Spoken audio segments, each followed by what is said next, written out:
Assalamualaikum warahmatullahi wabarakatuh. Alhamdulillahi rabbil alamin. Assalatu wassalamu ala asyrafil anbiya'i wal mursalin sayyidina wa maulana Muhammadin wa ala alihi wa ashabihi wa man tabi'ahum bi ihsanin ila yaumiddin, amma ba'du. Alhamdulillah, segala puji dan syukur mari kita haturkan kehadirat Allah Subhanahu wa taala karena segala nikmat dan karunia-Nya. Alhamdulillah, kita dipertemukan kembali dalam kajian kita BPI, Bina Pribadi Islam. Mudah-mudahan dengan ikhtiar kita menjadikan diri kita lebih baik, menjadikan diri kita menjadi orang-orang yang saleh. Amin ya rabbal alamin. Salawat dan salam semoga senantiasa tercurah limpahkan kehadiran Nabi junjungan kita Rasulullah Muhammad sallallahu alaihi wasallam beserta keluarga, sahabat dan pengikut-pengikut beliau ila yaumil qiyamah. Amin ya rabbal alamin. Anak-anakku sekalian yang dirahmati oleh Allah Subhanahu wa taala, pada pertemuan kali ini kita akan membahas mengenai Khulafaur Rasyidin. Siapa Khulafaur Rasyidin? Khulafaur Rasyidin itu adalah 4 pemimpin, 4 khalifah setelah baginda Nabi kita Muhammad sallallahu alaihi wasallam wafat. Beliau adalah Sayyidina Abu Bakar As-Siddiq, Sayyidina Umar ibn Al-Khattab, Sayyidina Uthman ibn Affan, dan yang keempat adalah Sayyidina Ali bin Abi Thalib. Para mustami'in yang dirahmati oleh Allah Subhanahu wa taala, kita awali dari khalifah yang pertama. Setelah Rasul sallallahu alaihi wasallam wafat di usia 63 tahun, umat Islam harus ada yang memimpin. Maka setelah perdebatan dan diskusi yang panjang, muncullah satu nama dari sahabat-sahabat beliau. Beliau adalah Sayyidina Abu Bakar As-Siddiq.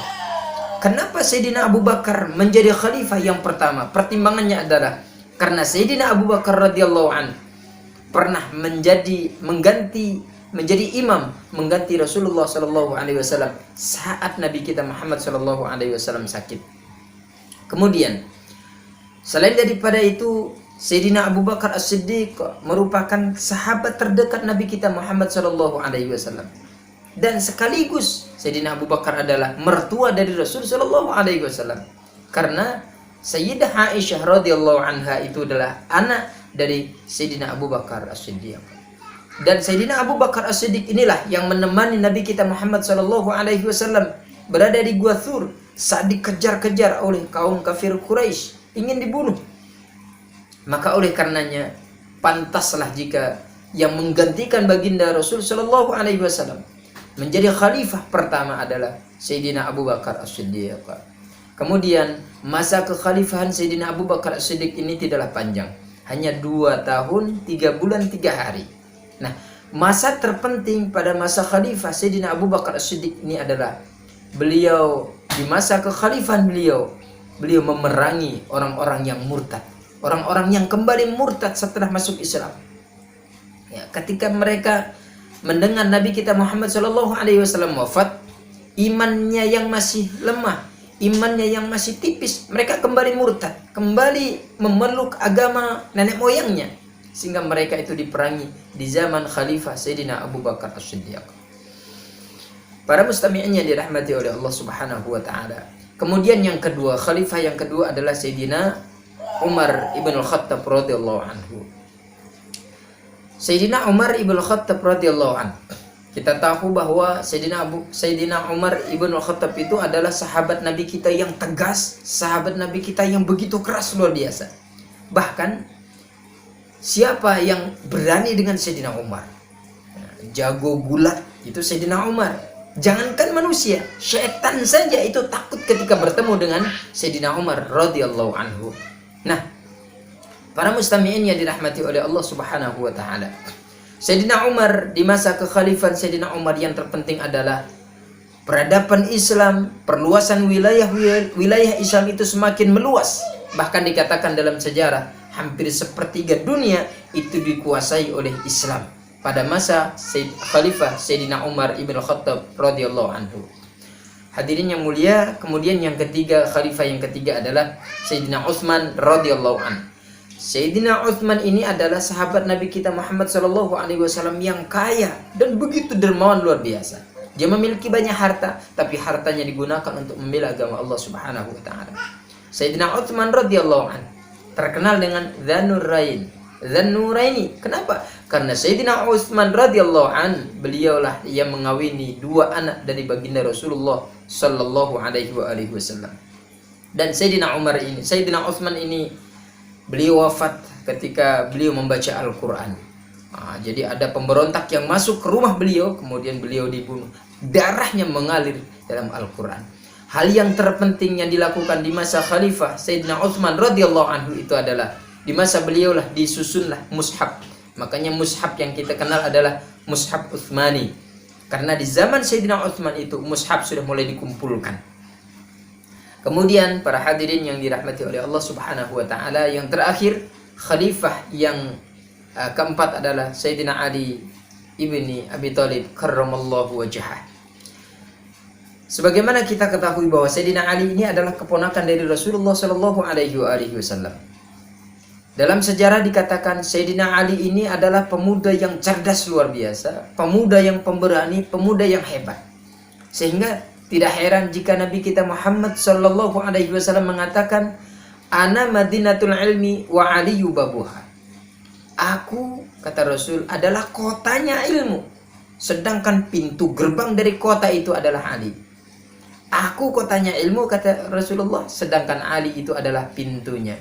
Nah, ketika mendengar hadis Nabi kita Muhammad sallallahu alaihi wasallam seperti ini, kaum Khawarij itu mendatangi Sayyidina Ali. Kaum Khawarij, pembesar-pembesar mereka mendatangi Sayyidina Ali. Mereka menguji coba dengan adanya hadis Nabi kita Muhammad sallallahu alaihi wasallam. 10 orang ini membawa pertanyaan yang sama. Mereka membawa satu pertanyaan yang sama. Jadi datang menghadap satu-satu 10 orang, pertanyaannya sama. Tapi hebatnya Sayyidina Ali menjawab dengan 10 jawaban yang berbeda. Bahkan dikatakan seandainya mereka ada 1000 orang yang bertanya dengan 1000 pertanyaan yang sama, maka aku akan menjawab dengan 1000 jawaban yang berbeda. Sehingga cerdasnya luar biasa. Itu Sayyidina Ali karramallahu wajhah. Sayyidina Ali ini adalah menantu dari Rasulullah sallallahu alaihi wasallam, karena Sayyidah Fatimah Az-Zahra, putri kesayangan Rasul sallallahu alaihi wasallam, dinikahi oleh Sayyidina Ali karramallahu wajhah. Nah, menjadi catatan dalam sejarah di masa kekhalifahan Sayyidina Ali karramallahu wajhah ini sudah mulai terjadi banyak perselisihan di antara umat muslim, banyak perselisihan, sehingga perselisihan itu menyebabkan dan mengakibatkan Sayyidina Ali itu ditikam saat beliau pergi ke masjid melaksanakan sholat subuh, sehingga Sayyidina Ali karramallahu wajhah wafat dalam keadaan syahid ketika beliau menjadi khalifah yang keempat.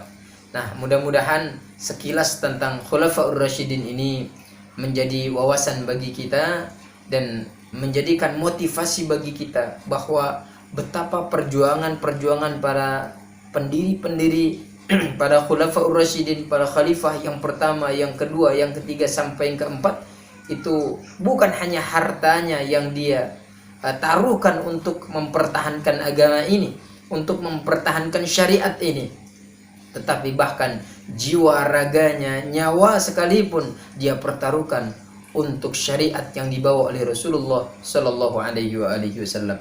Maka tugas kita saat ini adalah melaksanakan syariat yang dibawa oleh Rasulullah sallallahu alaihi wasallam, menjaganya, melaksanakannya, sehingga kita akan menjadi orang-orang yang selamat di dunia dan di akhirat. Mudah-mudahan bermanfaat. Mohon maaf atas segala kekurangan dan kekhilafan. Hadanallahu wa iyyakum ajma'in. Ihdinas siratal mustaqim. Wassalamualaikum warahmatullahi wabarakatuh.